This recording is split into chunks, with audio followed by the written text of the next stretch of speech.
Bom dia, gente. Eu recebi muitas mensagens no e-mail e no WhatsApp querendo saber o que aconteceu com a minha mãe no dia que ela chamou a polícia. Gente, vou continuar falando mais um pouco da história do meu irmão que com 9 anos entrou para o mundo das drogas. E por que não falar do crime também, né? Então foi assim, gente. No sábado, eu fiquei de pôr o link da primeira parte da história e esqueci. Então, nesse aqui, eu vou colocar o da primeira parte, o do vídeo de sábado, nesse aqui, tá? Bom, então foi assim, gente. A polícia foi chamada, né? Como eu falo na primeira parte, a polícia foi chamada, a minha mãe foi levada para a delegacia, meu irmão foi levado com a corrente nos pés. Foi assim que minha mãe chegou na delegacia. Então, ela foi muito mal vista assim que chegou.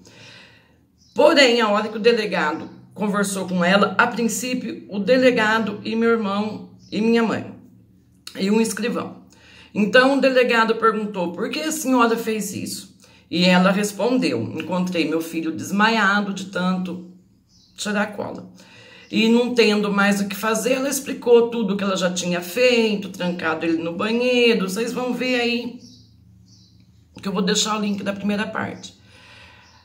Aí ela disse pro delegado, não tendo mais o que fazer, doutor, para evitar dele voltar, ir pra rua, fazer o uso. Então eu não tive outra saída, eu coloquei a corrente nele.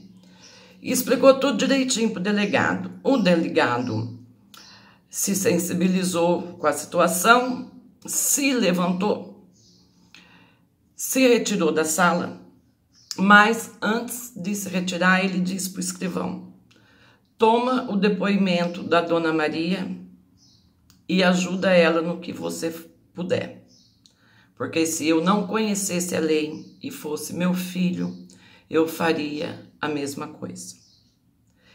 Então, como vocês viram, a história saiu no jornal, foi tudo uma coisa muito assim, mas o crime de cárcere privado, que na época já existia, não foi caracterizado. Por quê? O escrivão, atendendo o pedido do próprio delegado, ajudou minha mãe ali no depoimento, né? Que na verdade ela expôs a verdadeira situação, e pelo fato dela ser mãe, então, não foi caracterizado, eles analisaram a situação e assim ela foi absolvida, né? Ela não ficou sequer detida. Como eu falei, eu teria que ficar muitos dias falando, mas aí muitas pessoas me perguntaram, né? Porque realmente eu não fui mais, outras pessoas aí no comentário pediu que eu voltasse a visitar meu irmão. Mas então, acontece que eu não tenho hoje condições de fazer isso, já há muitos anos eu não faço. Por quê? Quando meu irmão saiu pela primeira vez de Taubaté, penitenciária de segurança máxima, né? Hospital penitenciário, eu fui buscar, foi eu que fui buscar. E aqueles minutos, aquelas horas, né, já estava marcado que ele ia sair às 11, mas eu, no desespero de ver meu irmão saindo dali, eu fui meio que cedo. Então, diante daquele presídio, aquelas portas gigantescas, de madeira, né, eu fiquei das 9 às 11 ali esperando, ele não saiu mesmo antes das 11. Aquelas horas que eu fiquei ali foram horas de tortura, desespero, porque a gente ouvia muito falar na época que desses lugares era difícil sair, porque muitos detentos que estavam lá, quando o outro tivesse para sair de liberdade, não conseguiam sair. Gente, eu quero evitar falar palavras muito fortes nesse vídeo. Então, se eles não conseguiam sair, vocês já imaginam o porquê, o que acontecia lá dentro. Então, eu, amedrontada que meu irmão não saísse, eu imaginava que a qualquer momento aquela porta se abrisse e alguém falasse, seu irmão está, né? Então, eu sofri muito naquelas horas ali. E, contudo, a porta se abriu e eu fui chamada. Eu não sabia, gente, mas tinha um psiquiatra, um psicólogo, já que meu irmão tinha sido diagnosticado com desvio de comportamento. Para quem não sabe, desvio de comportamento chega a ser um problema que a pessoa tem, sabe? Um problema, não sei se psicológico, eu não sei muito bem, mas é um probleminha mental. Problemão, né, gente?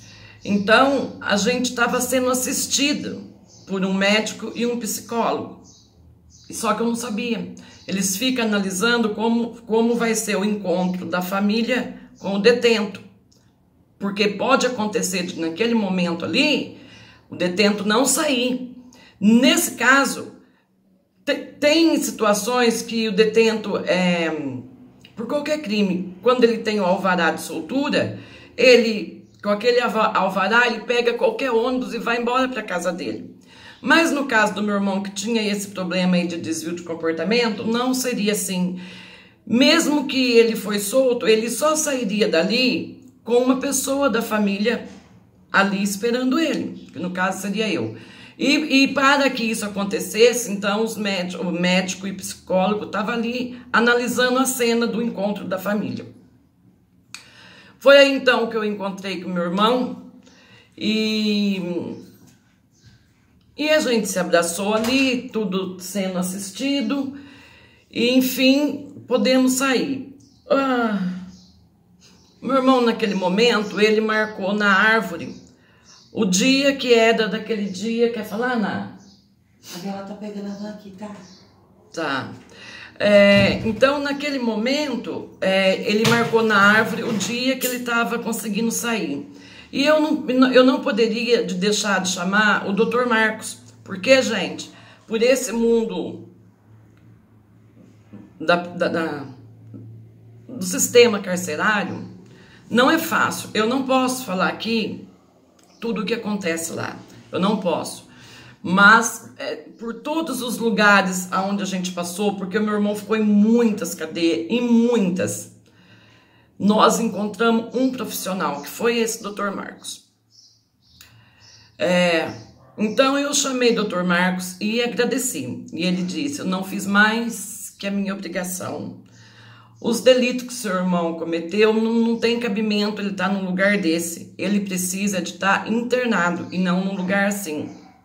Porque, gente, ele estava ali com pessoas que esquartejou pai, mãe, estupradores, pessoas assim que eu não posso falar aqui tudo o que aconteceu ali, entende? Que acontecia. Então eu me lembro como se fosse hoje, o Dr. Marcos disse. Aí eu falei para ele, que bom se todo mundo fizesse a sua obrigação, né? O mundo não seria assim. Gente, eu era muito nova. Eu não lembro mais quantos anos eu tinha, mas eu imagino que eu tinha talvez nem 30 ou 30 e poucos anos. Então, quando eu agradeci ele falou isso e falou assim, você acha que foi difícil seu irmão sair daqui?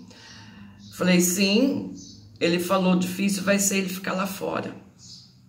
Não foi difícil sair, difícil vai ser ele ficar lá fora. Na maioria das vezes, 99% dos casos, igual do seu irmão, eles voltam. E foi dito e feito, né, gente? Como eu contei na história anterior, 1 mês e 26 dias ele já voltou. E por que eu não fui mais visitar, gente? Dessa vez, quando ele voltou, eu fui visitar ele ficou numa cadeia antes de ser transferido aqui próximo à Pedreira. A minha mãe, nesse momento, já falou que não iria mais visitar. Porque minha mãe pegava ônibus sem saber, minha mãe tinha que dormir na frente da delegacia. Era uma vida de muito sofrimento. Então, aí meu irmão foi transferido, foi para essa cadeia e eu fui visitar, né, de novo, dessa vez. Gente, era uma cadeia tão horrível, tão horrível. Eu conheço muitas, mas igual aquela, nunca vi. E era uma coisa muito, assim, horrível ficar lá. E eu comecei a passar mal ali. Naquela cadeia, você não podia sair antes do horário. Ali, os detentos ali é que ditam as ordens. Mas no meu caso, eles deixaram eu sair. Então eu saí. Então eu já comecei aí. Outra coisa importantíssima que eu estava esquecendo é que, para quem já me conhece, sabe que eu faço tratamento de depressão. Um minuto, gente. Então, gente, continuando. Uns 15 dias. Então, eu faço tratamento para depressão há 13 anos, né? Mas eu já falei que eu fui diagnosticado há muito tempo antes, mas eu não aceitava. Uns 15 dias depois dessa vez que meu irmão saiu lá de Taubaté, que eu passei por tudo isso, eu já tinha van. Eu fui levar um pessoal, lembrando, faz 21 anos que eu trabalho com a van. Eu fui levar um pessoal para fazer o Enem em Campinas, e a gente deixou o pessoal lá e tava no barzinho, eu e mais uns 5 pirueiros, conversando, brincando, sabe? Eu sempre me enturmei com eles, para variar eu era a única mulher ali, sempre muito respeitada, né? Porque o respeito é sempre a gente que impõe, então eu nunca sofri nenhum tipo de desrespeito. Mas, gente, bem na hora ali, a gente, tudo nós brincando, conversando, sabe? Eu comecei a passar mal. Então, minhas mãos começaram a suar, meu coração aqui, assim, começou a fazer um negócio, parece que ia parar. É como se o sangue não passasse, sabe? E eu comecei a ficar assim, e um enjoo aqui no estômago e uma coisa aqui na nuca, foi o meu primeiro sintoma. Foi a primeira vez, assim, que eu passei mal. Aí, a gente sempre tem um que se identifica mais, e ali tava o Anderson, né? E eu falei, Anderson, eu acho que eu vou morrer. Se acontecer alguma coisa comigo, liga pra Ana Rosa. Gente, pra quem não sabe, Ana Rosa é minha irmã. Aí ele falou, para de brincadeira e tudo. Então eu fui no banheiro, lavei o rosto, molhei a nuca e tal. Saí dali, fui pra van, fiquei lá e aquela crise passou. Mas na segunda-feira, nisso eu já estava estudando à noite, né? Que eu voltei a estudar depois de uma certa idade. Então, na escola, à noite, eu passei mal de novo, desse mesmo jeito. E lá a gente tinha uma enfermeira na minha classe. Então, ela falou, Roseli, vai para o hospital, que o coração não se brinca. Eu fui levada para o hospital. Foi feito elétrico, porque o sintoma é de um infarto, de um derrame, segundo os próprios médicos me disseram. Então, foi feito um eletro ali, não apresentou nada. Mesmo assim, ele me deu um encaminhamento para um cardiologista. Na época eu não pagava Unimed, nada, então fui para a central. E o cardiologista pediu novos exames e tal. E esse cardiologista eu não sabia, mas ele era cardio e ele era psiquiatra também. Então ali, gente, eu fui diagnosticada a primeira vez com... Ele falou que bom seria se você tivesse um problema no coração. Porque hoje em dia a gente resolve quase tudo, mas o que você tem é muito pior. Você tem ansiedade, síndrome do pânico e depressão. Aí eu falei, imagina, doutor, eu tava numa boa assim, mas aí ele perguntou o que tinha acontecido antes, nos 15 dias anteriores. Então eu contei do meu irmão, ele falou, então, a gota d'água que desencadeou foi isso daí. Na hora você foi uma leoa, enfrentou tudo, mas depois o seu organismo não suportou isso que você passou. Então, você tem essas 3 doenças. E seria para eu começar o tratamento ali, mas eu não aceitei, ignorei, até fui no psiquiatra, mas achei que o remédio não me deixava bem e pronto. Não continuei o tratamento. Então, gente, dali meu irmão foi para Jundiaí. E eu continuei indo visitar, como eu falei no outro vídeo. Gente, eu punha alguém aqui para fazer o meu trabalho da linha. Eu enchia esse braço e esse braço de sacola, emprestava a moto do meu amigo Clodoaldo e ia, acho que dá 100, 110 quilômetros daqui, e ia visitar meu irmão de moto. E como eu falei no dia anterior, no vídeo anterior, ele se endividou lá, então foi por isso que eu parei, foi por isso que eu abandonei. Lembrando que depois disso ele ainda saiu e eu ainda tentei ajudar, como tá ali, mas enfim, não tinha como. Hoje eu não tenho estrutura, não tenho como, não tem tempo. Por quê? Ele tá muito longe daqui e nem que ele tivesse perto, gente, nem que ele tivesse em Amparo, eu não iria.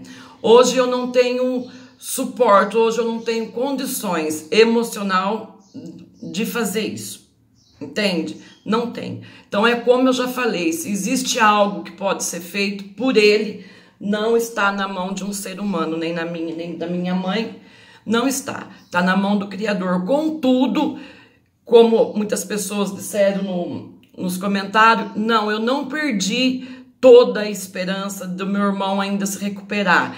Eu ainda acredito que com tudo que ele passou, porque eu não contei tudo, mas meu irmão já pulou o muro da penitenciária, já levou muitos tiros, sobreviveu, a cadeia é dominada, né? E meu irmão já foi julgado ali para ser, vocês sabem o que, sobreviveu, muitas coisas aconteceram.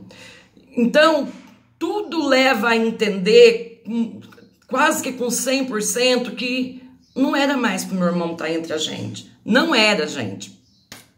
Se ele tá, eu sempre penso que Deus deve ter algo muito grandioso na vida dele. Eu tenho essa esperança, a minha mãe tem essa esperança, por isso ela não sai da casa. Com tudo que ele apronta, porque nas vezes que ele saiu, ele fez da casa da minha mãe uma biqueira. Eu cheguei na delegacia fazer boletim de ocorrência contra meu irmão, porque eu tinha medo das polícias chegar ali, encontrar o que eles iam encontrar, levar meu pai com a minha mãe preso.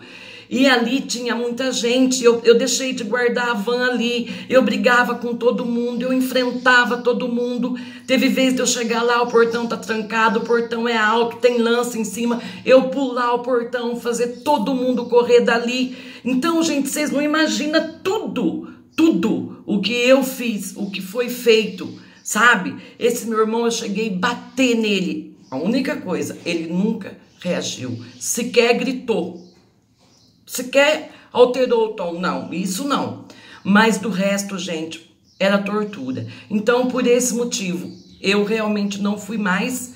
E sim, para quem me mandou mensagem aí, sim, tenho esperança, sim, que algo grandioso ainda vai acontecer na vida dele, para a honra e glória do nome do nosso Criador, porque é só ele para fazer um milagre aí. Só ele, só um milagre para resolver essa situação. E lembrando, hoje ele tem 40 e poucos anos, desde os 18, uma vida destruída até aqui. Mas para o nosso pai nada é impossível, né?